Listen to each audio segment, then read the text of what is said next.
Kaya ang galing talaga, super napapabilib niya talaga ako.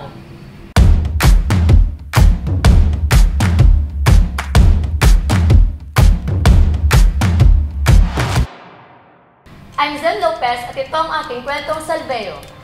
Napapansin ko kasi laging sumasakit yung tuhod ko, yung parang binabarena siya tuwing kumakain ako ng mga mabins na gulay tulad ng talong, sitaw, and mula nung nag-start ako mag-take ng salveo capsule, napansin ko hindi ko na nararamdaman yon. Ang cause pala nun, mataas ang uric acid ko. So, mula nun, nung nalaman ko, tuloy-tuloy ko nang ininom ang salveo capsule. Kaya lang, ang ginagawa ko nun, para masabi nila kasi para mas effective, gawin ko siyang juice. So, ang ginagawa ko, yung capsule, binubudbud ko lang siya, tapos ginagawa kong juice.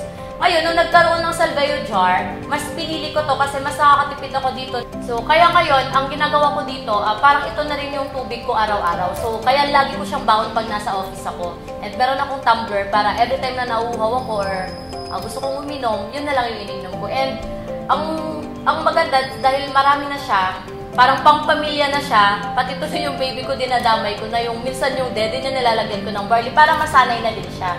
Ayun, so sobrang ang galing talaga kasi tuwing nararamdaman ko na mabigat na yung ilong ko, yung parang feeling mo sisipunin ka, upuhin ka, ang ginagawa ko, titimpla lang ako nito. And ang galing kasi kinabukasan, pagka ganun kasi, di ba, usually, isisipunin na tayo, ubuhin na tayo, pero sa akin kasi, pag nararamdaman ko, kinabukasan, hindi na talaga natutuloy yung sakit or ubo, sipon, kung ano man yung nakakabigat sa pakiramdam ko.